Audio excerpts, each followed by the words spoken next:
Welcome back. आप देख रहे हैं कहानी कुर्सी की और अब बात होने जा रही है बीजेपी के जो लक्ष्य 400 प्लस का है वो कैसे अचीवेबल होगा।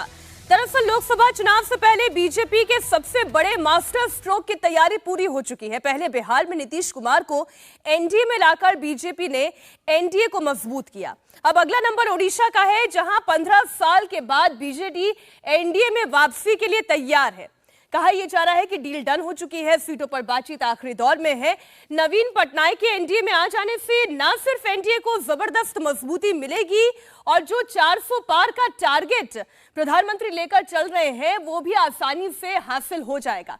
पहले भी संसद के भीतर आप जानते हैं ज्यादातर मुद्दों पर एनडीए को बीजेपी का साथ मिलता आ रहा है, लेकिन आधिकारिक रूप से बीजेडी एनडीए में नहीं है। ओडिशा के नंबर गेम की बात कर ले तो लोकसभा की 21 सीटें जो कि ओडिशा से आती हैं, 2019 में वहां बीजेडी ने 12 सीटें जीती, बीजेपी ने 10 सीटें जीती और कांग्रेस को 1 सीट मिली थी। अब नवीन पटनायक और नरेंद्र मोदी साथ आ जाते हैं तो ओडिशा में एनडीए आसानी से क्लीन स्वीप कर सकती है, क्योंकि India TV CNX opinion poll के मुताबिक एनडीए को 378 सीटें अभी मिल रही हैं। इसके अलावा बीजेडी को 11 सीटें मिलने का अनुमान है। ऐसे में बीजेडी अगर एनडीए में आ जाती है तो यह आंकड़ा अपडेट कर देते हैं 379 का हो जाता है, 389 का यह आंकड़ा हो जाता है, जो कि 400 पार के टारगेट से केवल 11 सीटें कम है। और इन 11 सीटों का इंतजाम कैसे होगा वो आगे हम आपसे बात करेंगे, लेकिन पहले बात नवीन पटनायक की करते हैं। पहले एक बयान आपको सुना देते हैं जो इस तरफ इशारा कर रहा है कि बीजेडी और एनडीए जल्दी एक हो सकते हैं। Yesterday we had a high-level meeting in the party under the chairmanship of Honorable President of the party, Shri Naveen Patnaik ji, and we discussed all the aspects of the coming elections, and also we discussed what is in the grapevine or what is in the media, and we all decided unanimously. The party decided that what is best in the interest of the state, the party should take a call on that. This was the general discussion we had. तो जो ये statement आपने सुना, इसकी आखिरी line ये थी कि विकसित उड़ीसा बनाने के लिए कुछ बड़े फैसले करेंगे। अब बड़ा फैसला तो यही हो सकता है कि 15 साल के बाद एक बार फिर से दोनों दल साथ आ सकते हैं। राहुल जी, इसी तरफ मैं इशारा कर रही थी पिछली बार इंडिया टीवी सीएनएक्स पोल पर जब हम चर्चा कर रहे थे कि जब दूरी है ही नहीं, जब हमने आपको रोक दिया था, बिल्कुल रोक दिया था, लेकिन जब दूरी है ही नहीं तो फिर कैसे मजबूरी साथ आ जाए, 400 पार नजदीक हो जाएगा। देखिए, अलायंस होगा तो अच्छी बात है कि वैसे भी बीजेपी और बीजेडी आपस में बहुत ही घनिष्ठ संबंध हैं दोनों पार्टियों की, और कोशिश यही होगी कि मैक्सिमम सीट्स उड़ीसा में जीती जाएं। जैसे ऐसा भी देखिए, वहां पर बीजेडी और बीजेपी एक ताकत है, और 2000 अगर आप 14 के चुनाव देखें या उनसे पहले के भी चुनाव देखें तो बीजेपी लगातार बढ़ती आई है। उन्होंने अपने जैसे 2014 में 1 सीट थी, उससे 8 सीटों पे 2019 में पहुंची। वोट शेयर का भी देखेंगे तो वो भी बढ़ता हुआ है, लेकिन कांग्रेस भी वहां पे स्पेंट फोर्स नहीं है बिल्कुल। अगर ये करेंगे 2009 के चुनाव देखेंगे तो आप देखेंगे कांग्रेस, और 2004 के देखेंगे तो कांग्रेस ठीक वहां पे ठीक ठाक जो वोट शेयर है वो लेती है, और ऐसे में सीटें भी उन्होंने 2009 में काफ़ी ली थी। तो ऐसे में ये सोचना कि कांग्रेस वहाँ स्पेंड फोर्स है तो ये सही नहीं होगा। और ऐसे में अगर बीजेपी और बीजेडी एक साथ आते हैं तो वहाँ की जो सारी सीटें हैं, जो 21 सीटें वहाँ पर, जहाँ तक मुझे याद है 21 सीटें वहाँ पर हैं, और 21 सीटों पर अगर बीजेपी और बीजेडी को अपना प्रभुत्व या अपना कब्जा बनाए रखना है तो ये अलायंस जो है वो उनको जो है फायदा ही करेगा, क्योंकि एक दूसरे की स्ट्रेंथ जो है या एक दूसरे का वोटर जो है वो ट्रांसफर कर सकते हैं एक दूसरे को, और उसमें कोई दिक्कत नहीं होगी। और इस बार का पोल भी हर्षवर्धन जी ये कह रहा था कि या तो बीजेपी है या फिर बीजेडी है, और बीजेपी की संख्या में इजाफा भी हो रहा है इस पोल के मुताबिक, और 378 जो एनडीए अचीव कर रहा है उसमें केवल 11 सीटों को और जोड़ लिया जाए जो कि बीजेडी जीत रही है इस बार के पोल के मुताबिक, तो ये 389 का आंकड़ा बन जाएगा।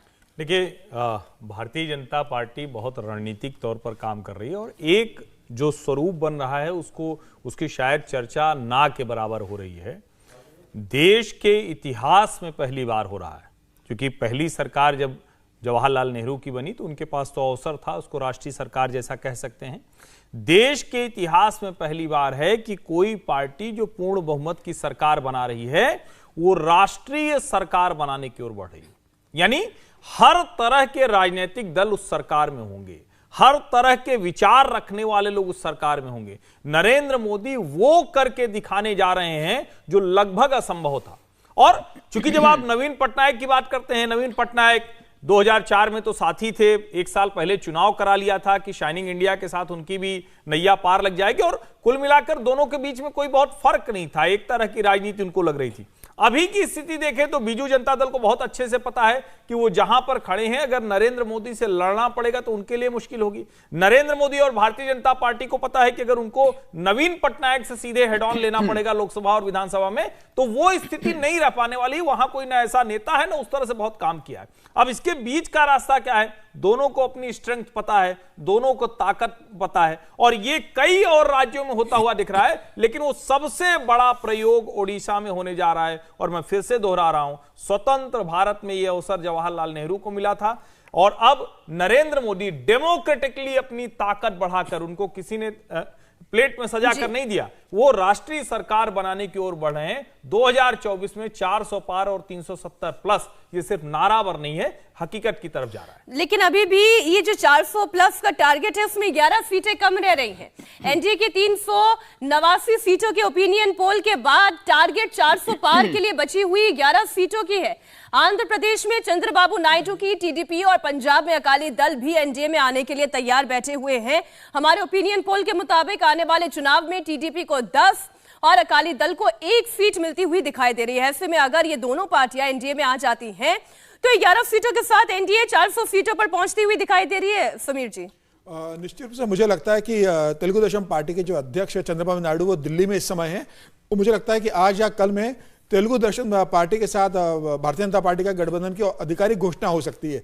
इसके अलावा पंजाब के अंदर जिस हिसाब से आम आदमी पार्टी वहाँ मजबूत है, बहुत मजबूती से वहाँ चुनाव लड़ रही है, और भारतीय जनता पार्टी इस बात को जानती है कि अकेले लड़के वह आम आदमी पार्टी को चुनौती नहीं दे सकती। और भारतीय जनता पार्टी वैसे भी पंजाब के अंदर बहुत कमजोर है। भारतीय जनता पार्टी चाहती है कि वहाँ 3 सीटें अपनी बरकरार रखे, और उसके अलावा अकाली दल के साथ मिलकर 2 सीटें और बढ़ा ले। और अकाली दल अगर एनडीए में आता है तो निश्चित रूप से एनडीए की जो 400 सीटों का टारगेट है वो अचीव किया जा सकता है। और अकाली दल भी जानता है कि बिना भारतीय जनता पार्टी के सहयोग से उसको भी कुछ सीटों पर जीतने में तकलीफ हो सकती है। तो मुझे लगता है कि आने वाले दिनों में अकाली दल, जो पंजाब में भारतीय जनता पार्टी का लंबे समय तक सहयोगी रहा था, वह वापस एनडीए में वापसी करेगा। और तेलुगु देशम पार्टी, जो भारतीय जनता पार्टी के साथ लंबे समय तक गठबंधन में रही थी, वह वापस एनडीए में आएगी। और भारतीय जनता पार्टी जो 2014 और 2019 के चुनाव में चाहती थी कि बीजू जनता दल भारतीय जनता पार्टी के साथ गठबंधन में लौट कर आए, क्योंकि वह पहले भारतीय जनता पार्टी की सहयोगी रही है। 2 चुनाव में भारतीय जनता पार्टी को उसमें सफलता नहीं मिली, सीटों को लेकर सहमति नहीं बन पाई थी। लेकिन अब 10 साल बाद भारतीय जनता पार्टी के साथ बीजू जनता दल उड़ीसा में एनडीए का हिस्सा बनने जा रही है, और लगभग ये तय हो चुका है। और ये तय है कि आने वाले समय में जब चुनाव होंगे तो मुझे लग रहा है भारतीय जनता पार्टी 370 और एनडीए, हाँ, मैं ये कह रही हूँ बीजेपी तो वैसे भी 335 सीट अपने दम पर ला ही रही है, उससे किसी और की आवश्यकता नहीं है। लेकिन फिर भी टारगेट ये है कि ये 400 पार लेकर जाना है। लेकिन वहीं अगर हम इंडिया अलायंस की बात करें और सबसे इंपॉर्टेंट इसके दल कांग्रेस पार्टी की बात करें, वो क्या कर रही है? लोकसभा चुनाव के लिए मध्य प्रदेश में कांग्रेस की संभावित लिस्ट वो अब मैं आपको बता दूं। बड़ी खबर यह है कि छिंदवाड़ा से नकुल नाथ को एक बार फिर से टिकट दिया जा सकता है। गुना से ज्योतिरादित्य सिंधिया के सामने वीरेंद्र रघुवंशी कैंडिडेट हो सकते हैं। मुरैना से पूर्व नेता प्रतिपक्ष गोविंद सिंह को टिकट संभव है, और इंदौर से मध्य प्रदेश कांग्रेस अध्यक्ष जीतू पटवारी चुनाव लड़ सकते हैं। झाबुआ से पूर्व सांसद कांतिलाल भूरिया को टिकट दिया जा सकता है, और खंडवा से अरुण यादव हो सकते हैं कांग्रेस के उम्मीदवार। हमारे सहयोगी विजय लक्ष्मी हमारे साथ जुड़ी हुई है। विजय लक्ष्मी, संभावित उम्मीदवारों के नाम आपके पास हैं? बिल्कुल, देखिए जो आपने नाम बताए मीनाक्षी, आज क्योंकि पहली सीसी की बैठक है, हालांकि मध्य प्रदेश आज की बैठक में नहीं है। आज चर्चा राजस्थान, छत्तीसगढ़ और दिल्ली को लेकर होगी, उत्तर भारत की अगर बात करें। लेकिन क्योंकि तमाम जो राज्य हैं उनकी स्क्रीनिंग कमेटी की बैठकों का दौर लगातार जारी है, तो ऐसे में मध्य प्रदेश से जो आपने नाम बताए, जीतू पटवारी का नाम है, इसके अलावा कांतिलाल भूरिया हैं जो पूर्व प्रदेश अध्यक्ष भी रहे कांग्रेस पार्टी के मध्य प्रदेश के, नकुल नाथ जो छिंदवाड़ा से मौजूदा सांसद भी हैं, कमलनाथ के बेटे भी हैं, एक बार फिर से उनका नाम भी जो स्क्रीनिंग कमेटी में जो चर्चा हो रही है उस लिस्ट में उनका नाम है। तो ये तमाम नेता होता है। इस बार लग नहीं रहा कि दिग्विजय सिंह जो पिछली बार भोपाल से चुनाव लड़े थे इस बार चुनावी मैदान में नजर आएंगे।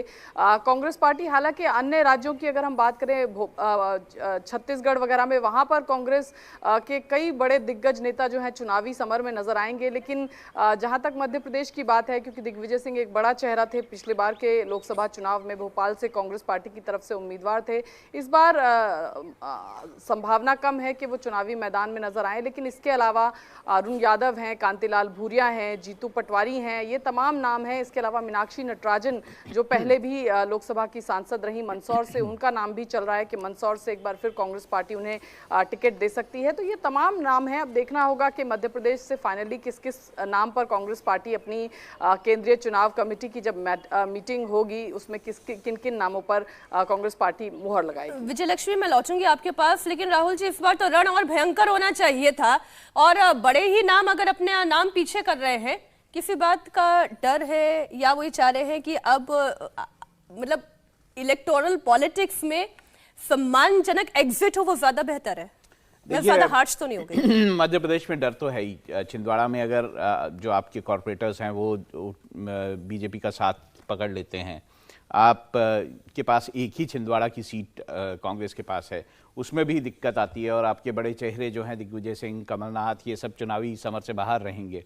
तो मध्य प्रदेश में वैसे भी खबरें आ रही हैं, वैसे आपके जो सहयोगी हैं वो ग्राउंड में वो ज़्यादा अच्छा बता पाएंगे, लेकिन वहाँ पर जो कांग्रेस को कैंडिडेट्स जो है वो चुनने में बड़ी दिक्कत आ रही है, कैंडिडेट्स मिल नहीं रहे हैं, ये खबरें बाहर आ रही हैं। लेकिन अगर ऐसा होता है तो वैसे भी देखिए मध्य प्रदेश में माना जा रहा है कि बीजेपी जो है वो बहुत अच्छा करेगी।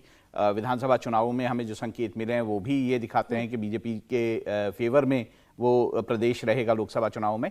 लेकिन कांग्रेस की मुश्किलें जो है वो बढ़ती जा रही हैं वहाँ। मैं हर्षवर्धन जी, एक छोटी सी टिप्पणी आपकी भी इस पर, क्योंकि फिर कोलकाता में ममता बनर्जी मार्च भी करना शुरू हो चुकी है, लेकिन छोटा सा एक नहीं, मुझे लगता है कि मध्य प्रदेश में कांग्रेस के लिए कोई गुंजाइश विधानसभा चुनाव से तय हो गया कि कोई गुंजाइश नहीं बची है। उसके बाद जिस तरह से कमलनाथ अपने पुत्र के साथ भारतीय जनता पार्टी में जाने का रास्ता तलाश रहे थे और जिस तरह से वहां अलग अलग खेमे अभी भी लड़ रहे हैं, तो वो लगभग तय है कि वो मतलब चुनावी स्थिति में तो वो कहीं टिकते नहीं है। तो जाहिर है बड़े नेता खुद को विड्रॉ कर रहे हैं। अब ये तस्वीर आप देखिए, कल जब पश्चिम बंगाल में प्रधानमंत्री नरेंद्र मोदी थे, बारासात में वो रैली कर रहे थे, तो मंच पर उनके साथ महिलाएं दिखाई दे रही थी और मंच के नीचे भी जितनी भीड़ थी उसमें बड़ी संख्या में महिलाएं थी। लेकिन आज मुख्यमंत्री ममता बनर्जी शायद इसी एक नैरेटिव को सेट करना चाह रही हैं और खुद महिलाओं के साथ वो पैदल मार्च कर रही हैं। बीजेपी की भी महिला नेता मौजूद है, वो बैरिकेडिंग को क्रॉस करके आगे बढ़ना चाह रही हैं, लेकिन उन्हें रोक दिया गया है। ये बड़ी दिलचस्प तस्वीर इस वक्त आपके सामने है। एक महिला शक्ति वो जो मुख्यमंत्री और मुख्यमंत्री के पीछे चलने वाली महिला कार्यकर्ताओं की, और एक वो जो बीजेपी के नेताओं के साथ उनके पीछे खड़ी हुई नजर आ रही है। हर्षवर्धन जी, नहीं, मुझे लगता है कि पश्चिम बंगाल में ममता बनर्जी की राजनीति के अवसान का समय आ गया है और ये मैं पूरी गंभीरता से कह रहा हूं। जिस तरह से पश्चिम बंगाल के अलग अलग हिस्सों से महिलाएं उठकर खड़ी हुई, जिस डर की राजनीति, जिस हिंसा की राजनीति को उन्होंने एक तरह से कहें कि पीछे छोड़ दिया है, वो ममता बनर्जी की कल्पना में नहीं रहा हो। और अभी हम लोग संदेश खाली सुन रहे हैं, लेकिन हमें तो अणुव्रत मंडल भी याद है। हमें तो वहां हर जिले में ऐसे जो एक तरह से कहें कि माफिया तैयार किए गए, अपराधी तैयार किए गए, वो सिंडिकेट जो कहता था कि एक तृणमूल कांग्रेस का जो जिला का कार्यालय है उससे तय होता था कि वहां का कैसे प्रशासन चलेगा, किस तरह से चीजें होंगी। और उसमें अगर अपराध हिस्सा बन जाए राजनीति का, अपराध के साथ महिलाओं पर अत्याचार हिस्सा बन जाए राजनीति का, राज्य के लोगों को लगने लगे कि इस पार्टी का राज होगा तो हमें शायद यहां सामान्य जो जीवन है उसमें भी मुश्किल आएगी, तो फिर कोई भी आप प्रशासन, कोई भी गुंडागर्दी उससे रोक नहीं पाते हैं। ममता बनर्जी से कम ताकत कम्युनिस्टों के पास नहीं थी, लेकिन इन्हीं ममता बनर्जी ने बंगाल के लोगों के साथ से उनकी सत्ता पलटी थी। मुझे अब वो 2024 में होता हुआ दिख रहा है ममता बनर्जी के विरुद्ध। कुछ कार्यकर्ताओं ने हाथों में पोस्टर भी लिए हुए हैं। अब इन पोस्टर्स में क्या लिखा हुआ है उसे थोड़ा पढ़ने के लिए हमें इंतजार करना होगा। लेकिन जिस नैरेटिव को आगे लेकर ममता बनर्जी चली थी, समीर जी, वो माँ की बात करती थी, वो माटी की बात करती थी, और अगर इंडिया अलायंस में जो सबसे मजबूत चेहरा सबसे सशक्त चेहरा नजर आता है, बेखौफ होकर जो लड़ता हुआ नजर आता है, वो ममता बनर्जी का चेहरा है। लेकिन हर्षवर्धन जी तो कह रहे हैं वो अवसान पर है। निश्चित रूप से जब 2011 में ममता बनर्जी बंगाल की सत्ता संभाली थी, उसके बाद से वो लगातार बंगाल में मजबूत होती रही, लेकिन भारतीय जनता पार्टी भी लगातार जमीनी स्तर पर काम करती रही और एक विकल्प के रूप में ममता बनर्जी के सामने खड़ी हो गई। आप देखिए 2019 का अगर आप चुनाव परिणाम देखेंगे तो भारतीय जनता पार्टी की सीटें 18 पे पहुंच जाती है और ममता बनर्जी को 14 से 16 सीटों का नुकसान होता है। और अब जो 2024 का ओपिनियन पोल इंडिया टीवी ने किया है, उसके अंदर में सिर्फ 1 सीट का फर्क दिख रहा है। मुझे लग रहा है कि जिस तरीके से संदेश खाली की घटना को ममता बनर्जी ने हैंडल किया और जिस तरीके से वहां से महिलाओं को असहाय और अकेला छोड़ दिया ममता बनर्जी मुख्यमंत्री ने, उसके बाद प्रधानमंत्री मोदी ने बारासात में जिस तरीके से महिलाओं से मुलाकात की, उनसे कहा है कि हम आपके साथ है, भारतीय जनता पार्टी आपके साथ है। और मुझे लग रहा है प्रधानमंत्री मोदी का जो कल बारासात में जो भाषण हुआ था, वो भारतीय जनता पार्टी संगठन के लेवल पर जिस तरीके से जमीनी स्तर पर काम कर रही है, यह तय है कि 2024 में भारतीय जनता पार्टी बंगाल में 25 से 27 सीटें जीतने की स्थिति के अंदर जा रही है और ममता बनर्जी के लिए बहुत मुश्किल होगा कि वो 10 सीटें भी बंगाल के अंदर बचा सके। 10 सीटें भी आपने तो बहुत ज्यादा घटा दी हैं। एक लाइन की जरूरी टिप्पणी देखिए, प्रधानमंत्री नरेंद्र मोदी जिस रैली में थे वो सिर्फ महिलाओं की रैली, महिलाएं पूरी तरह से उस मैदान में उस जगह पर थी।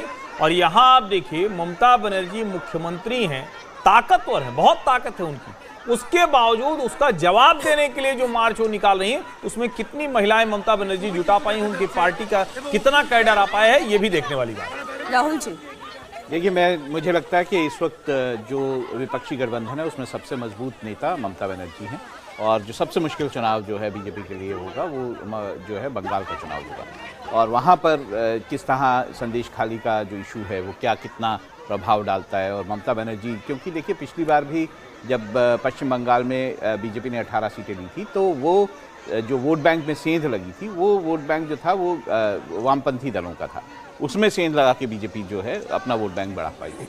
अब यहाँ पर क्योंकि संदेश खाली जैसे इशू है, यहाँ पर ये बातें हैं कि किस तरह से जो तृणमूल कांग्रेस है उनके नेताओं पर जो आरोप हैं भ्रष्टाचार के, ये सब इश्यूज, और बीच में ममता बनर्जी की पार्टी के बीच में जो न्यू वर्सेस या यंग वर्सेस ओल्ड ब्रिगेड का जो एक इशू चल रहा है, ये कितना प्रभाव डालेंगे पश्चिम बंगाल में। इस मुद्दे पर तो सर हम लगातार चर्चा करते आए हैं कि क्या संदेश खाली ममता बनर्जी के लिए वो नंदीग्राम बनने जा रहा है और क्या बीजेपी यहीं से एक नैरेटिव सेट कर पश्चिम बंगाल की जो आधी आबादी है वो बीजेपी के पीछे खड़ी कर पाएगी।